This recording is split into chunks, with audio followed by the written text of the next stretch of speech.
Imagine trying to read the most incredible story ever written. The story of us, of all of humanity. But all the pages have been torn out, they're scattered across hundreds of different libraries all over the world, and they're all written in different languages. Well, today we're going to talk about the massive scientific effort to find every single one of those pages, translate them, and bind them all together into one single searchable digital library of our ancestors. And just to get your head around the sheer scale of this challenge, just look at this number. We're talking about more than 10,000 complete genetic blueprints, the genomes, of ancient humans.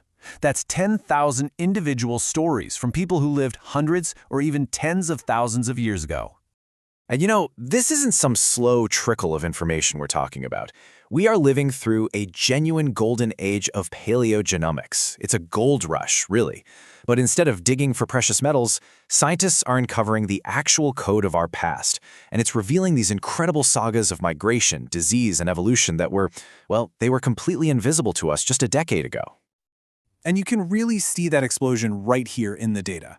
Back between 2010 and 2014, publishing just 10 ancient genomes a year was a huge deal. Then, new technologies came along and boom! From 2015, that number jumps to 200 a year. And since 2018, we're talking thousands every single year.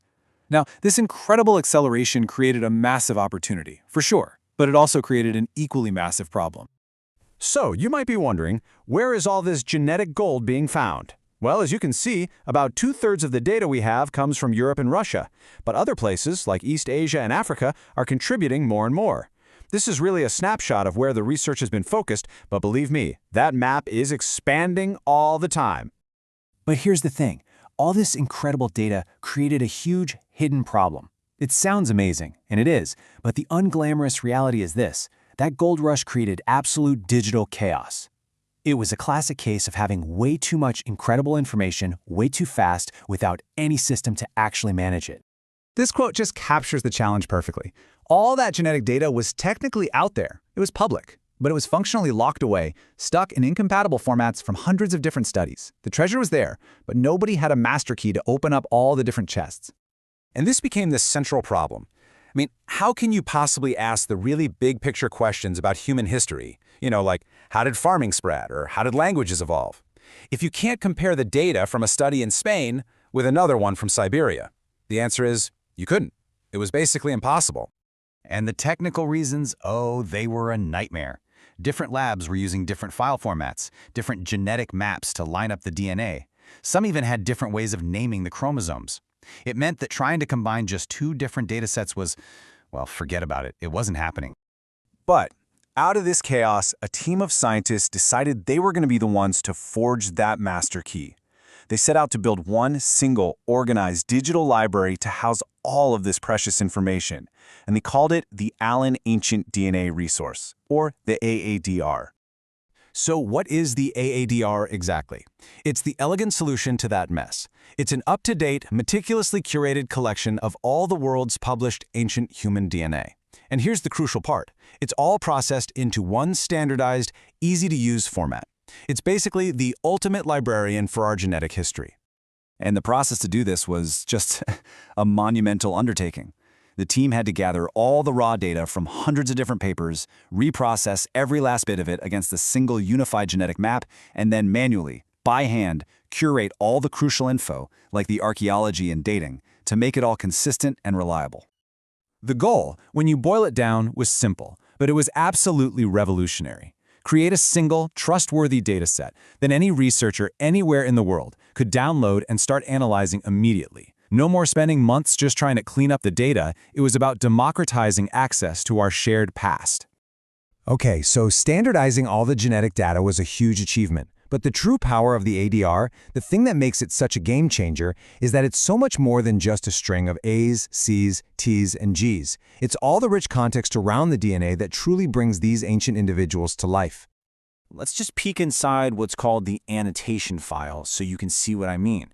For every single sample, like this one, I0047, you don't just get their DNA. You learn they were found in Villabruna, Italy. They lived around 14,000 years ago, and they were genetically male. This is the point where a skeleton starts to become a person. And that is just scratching the surface. The library connects each genome to precise geographic coordinates, all the details from radiocarbon dating, even the person's estimated age when they died. And get this is my favorite part. It even identifies close relatives right there in the dataset, letting researchers literally reconstruct ancient family trees. How cool is that? So this slide really just says it all, doesn't it? The before and after is just night and day. Before the AADR, you had incompatible data scattered everywhere with totally inconsistent context. Afterwards, you've got a single, unified format all in one place with rich, standardized information for every single sample. It's the difference between a messy pile of notes and a perfectly cataloged encyclopedia.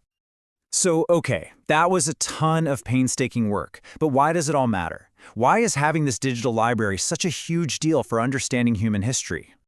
At the end of the day, it's because the AADR is an engine for discovery. By removing that huge technical barrier, it allows scientists to stop wrestling with data formats and start asking bigger, more profound questions. Questions about things like continent-wide migrations or the spread of languages. Things you can only answer by analyzing thousands of individuals all at once. And this number gives you a sense of the incredible statistical power that's been unlocked. The AADR gives scientists data on about 1.23 million specific genetic markers for almost every single one of those 10,000 plus individuals. That level of consistency across such a vast data set, well, that's what makes these powerful, large-scale comparisons possible for the very first time. And here's what's so exciting. The AADR isn't a static monument, it's a living library. Every time a new ancient genome gets published, the library grows, it gets updated, and it becomes an even more powerful tool for discovery. Which really just leaves us with a fascinating question. Now that we finally have the key to this library, what untold secrets from our ancestors will we finally be able to read next?